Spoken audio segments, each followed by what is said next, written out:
ஆனா பாக்குறதுக்கு நல்ல நாட்டு கட்ட மாதிரி இருக்கடி. அதுக்கு எங்க தட்டிய? ஐயோ மனசு தட்டி சொன்னடி. மனசுக்கு யார் தெரியுமா? உனக்கு என்ன கோவம், என்ன பிரச்சனை, எந்த பிரச்சனையா இருந்தாலும் ஏட்ட சொல்லு. அவளை மட்டும் என்ன பிடிச்சிட்டா என்ன பிடிச்சிட்டா அது நீ கிட்ட வாடி நம்மளுக்கு ஆகும் துருத்தியா போடுப்பா. ஏன்னா என்கிட்ட புடிச்சிக்கிறியா நீ புடிச்சிக்க. அடியே அவன் 1000 இருந்தாலும் சரி, 5000 போனாலும் சரி, 5 லட்சம் வந்தாலும் சரி, எனக்கு உயிர் தோணி. இப்ப நான் மயிர் தோணியா? இப்படி எல்லாம் பேசலாமா? உலகத்துல பொறாமை என்று சொல்லக்கூடியத திருப்பி போடு. அதனால என்னைக்கு பொறாமப்படாத. நெஞ்சுக்குள்ள என்ன இருக்கு சொன்னான்னு தெரியுமே. அது பொம்பளை கட்டையும் உனக்கு தெரியுமா? இப்படி ஒரு குருவிட்ட ஒரு தேவையா? அப்படியா? இத பாருடி, ஓ அழகுக்கும் ஓ அறிவுக்கும் நீங்க இருக்கவே கூடாது. அதனால போயிட்டு வாங்க. எங்க போறவாங்க? அப்பா என்ன சொன்னாரு? 3 வெட்டி காட்டிக்கிட்டு போ சொன்னா. ஆமா, முகத்தை காட்டினாதான் தெரியும். என்ன கையை காட்டினா தெரியுமா? காலை காட்டினா தெரியுமா? சரி, அதெல்லாமா களத்துக்கு மேல முகத்தை காட்டினாதான் இவங்க அவங்க அவங்க இவங்க அப்படின்னு அடையாளம் கண்டுபிடிக்க முடியும். இல்லம்மா, அப்பா சொல்ல எடுத்து வந்துட்டோம். அப்பா சொல்றது திறமையை காட்டிக்கிட்டு காவலுக்கு போச்சு. நீங்க எடுத்த பாரு. என்ன எதிர்த்து விட்டு மயில் ஆடுவதும் குயில் பாடுவதும் மான்கள் குதித்து ஓடுவதும் மரகுத்தி பெருவிழா டக்கு டக்குன்னு ஓசி போடுவதும் மனசுக்கு எவ்வளவு சந்தோஷமா இருக்கு தெரியுமா? இந்த இடத்தை வர்ணிக்க வேண்டும் என்றால் 1000 கண்கள் வேண்டும். நான் மட்டும் இருக்கிறது எத்தனை கண்ணடி, எத்தனை கண்ணடி கண்ணடி நோக்கத்து கண்ணடி. யாராலும் சிக்கிறாங்களோ வரட்டு அடிக்க வாயப்படி. அதல்லடி இடத்தை வச்சு நம்மளுக்கு பெருமையா, நம்மளை வச்சு இடத்துக்கு பெருமையா? இடத்தை வச்சுதான் ஆடி பாடி வேலை செஞ்சா இந்த இடத்துலயே நம்ம இருக்கணும்னு என் மனசு தோணுது. எப்படி இருக்கு? ஏற்கனவே தண்ணி ஊத்துக்கனே முணுமுணுன்னு வாயில புடிச்ச அட்டிக்குது வாயில. ஏற்கனவே தண்ணி மட்டும் ஊத்துங்க. அதனால ஆடி பாடி விளையாடணும். எப்படி விளையாடணும் தெரியுமா? சொல்லவா? மாநாட்டம் தங்க மயிலாட்டம்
மயிலாட்டம் பாட்டம் நம்ம தீராட்டம் நானாடும் சுராட்டம் கண்ணீரோடும் நதியாட்டம்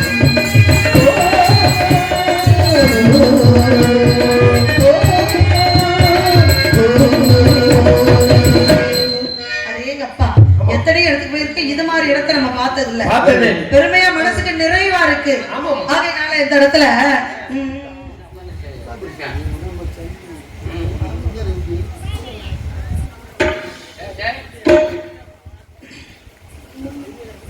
சந்த பொட்டு தல தலக்கு சந்தன பொட்டு ஜமஜமக்கு சந்த பொட்டு தல தலக்கு சந்தன பொட்டு ஜமஜமக்கு செய்து மருது பாண்டிய காலங்கடி மருது பாண்டிய காலங்கடி சாந்த போட்டு தல தலக்கு சந்தன போட்டு ஜமஜமக்கு சாந்த போட்டு தல தலக்கு சந்தன போட்டு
வணக்கத்துக்குரிய பெரியவர்கள் வந்தா நீங்க ஆசீர்வாதம் வாங்கிட்டு என்கிட்ட சொல்லணும்.